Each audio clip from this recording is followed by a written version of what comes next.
Era uma sexta-feira, eu já tinha tomado umas 6 latas de cerveja e deu aquela estalo na cabeça, saí para ir num barzinho de música ao vivo que tinha perto de onde eu morava na época. Pedi uma cerveja, fiquei lá, era uma calçada, era uma mesa daquelas altas, sabe? E um banquinho na calçada. Tinha uma moça cantando, parecia a Marília Mendonça, um vozeirão. Aí fiquei lá. E tomei uma cerveja, tomei duas, e o que aconteceu? Acabou o cigarro, porque eu, além disso, eu fumava também, né? Voltei para o apartamento, desci novamente, voltei para esse bar com a mesmíssima roupa, chinelo, bermuda, uma mochila vazia nas costas e uma camiseta. Só que o tempo foi passando e acabou o meu cigarro. E nesse bar que eu estava não vendia cigarro. E geralmente quando acabava o cigarro eu saía para comprar cigarros soltos e foi o que eu fiz. Então nessa que eu saí para comprar cigarro solto, eu fui abordado por dois indivíduos, um pela esquerda, os dois acho que vieram pela esquerda, e disseram para mim: cadê o celular da minha namorada? Eu: que celular? O celular que você roubou. Ou seja, dois bandidos me chamando de bandido. Talvez porque eu fosse parecido com alguém que roubou um celular da mulher dele, não sei. Ele não falou namorada, ele falou mulher. Mas era namorada, né? Não era mulher não, eu acho. E eu disse: não roubei nada, não roubei nada, né? Um olhou para o outro, não acreditou, cochichou baixinho e me levaram para debaixo de uma ponte. Chegando lá debaixo dessa ponte tinha mais umas 10 pessoas e falaram: ó, ele já chegou, e falaram: ele roubou o celular.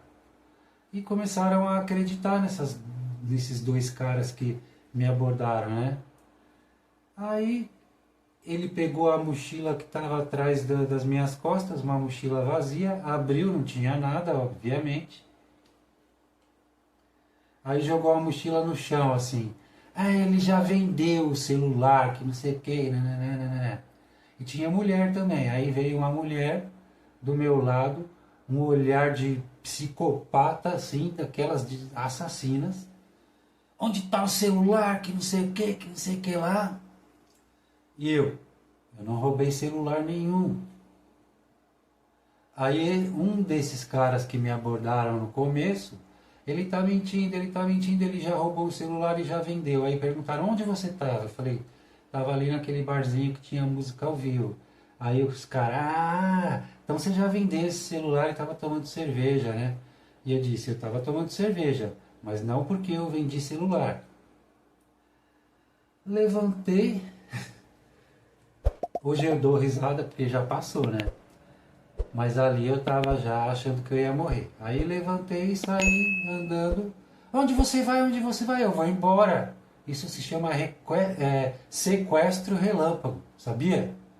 A partir daí eles já começaram a ficar preocupados. Não, porque é sequestro relâmpago mesmo. Porque todos ali eram ladrões, né? E se a polícia baixasse ali, eles iriam presos. Porque eles eram bandidos, eu não. Tinha que falar alguma coisa, porque nessas horas você precisa ter um psicológico bom para poder sair, porque eles estão perturbados, drogados, não sabe reconhecer ninguém, me confundiu com outra pessoa, então eu estava ali correndo um risco sério mesmo.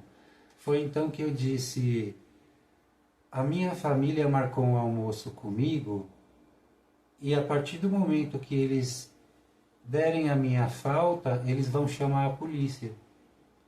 Foi quando eles começaram a ficar preocupados. Aí começaram a falar entre eles: não, porque é sequestro relâmpago, e agora que não sei o que não sei o que lá, e eu lá, né? Eu lá, impedido de sair. Porque quando eu levantei para sair, tinha duas mulheres no total. Uma delas me pegou pelo braço, eu era mais magro do que eu sou hoje, eu não sou alto, e me jogou contra a parede. Foi quando eu cortei o cotovelo e alguns outros arranhões. Só que uma pessoa falou, não é para... como é que foi? Agredir, não é para agredir. Aí eles começaram a conversar lá entre eles e me chamaram, vem cá. Me levaram para parece que era o chefão deles. Ó. Foi quando esse chefão olhou nos meus olhos e fez a pergunta: você roubou um celular? Eu olhei bem nos olhos dele e disse: não.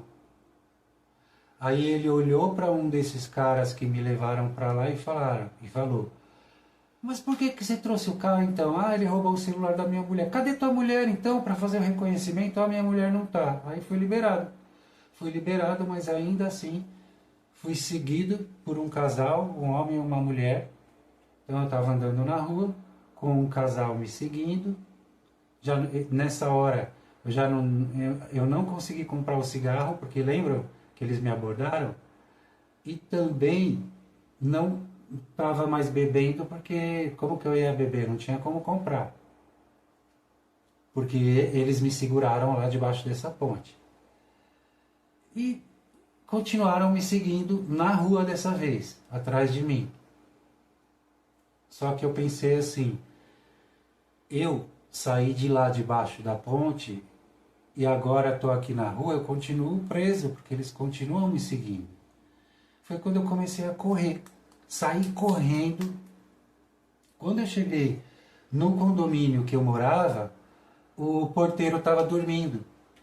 Aí eu fiquei apertando lá o interfone, ele abriu o portão errado, o portão da garagem. Então deu tempo de ainda esse casal me pegar pela blusa, me puxar para me dar porrada. Só que eu fui correndo em direção ao portão numa velocidade que eles não tiveram força suficiente para me prender. Foi quando eu bati o portão e eles ficaram do lado de fora da rua e eu já do lado de dentro do condomínio. No dia seguinte, eu não queria sair na rua. Quando eu olhei da janela lá de cima, estavam esses dois caras me esperando, isso no dia seguinte, quer dizer, eu não podia mais sair na rua. E o que aconteceu? Eu vi de lá de cima, passou um rapaz parecido comigo, com uma blusa parecida comigo, com a que eu usava. Eles pegaram outro rapaz, o cara, socorro, socorro, socorro, desapareceu no meio dos carros correndo. Porque também correu, que eles seguraram e não conseguiu segurar o cara. E erraram o alvo de novo, se é que existiu em algum momento algum ladrão de celular dessa mulher dele. Da mesma maneira em que me confundiram de novo uma segunda pessoa que apanhou porque foi dessa vez confundida comigo. Então, a partir daquele dia eu pensei, não, eu não quero mais beber, porque se eu não bebesse, eu não ia estar lá. Eu ia ter tomado banho e ia estar lá em casa. E comecei a pensar nisso, vou parar de beber, porque agora não é só a bebida, é também as situações de risco, porque naquela noite eu poderia ter morrido. E mudei, isso tem o quê? Uns 3 anos, e não passo mais esse tipo de situação, porque hoje nem beber eu bebo mais. E isso foi um acontecimento que fez eu repensar muito se eu ia continuar bebendo ou não. E eu parei de beber.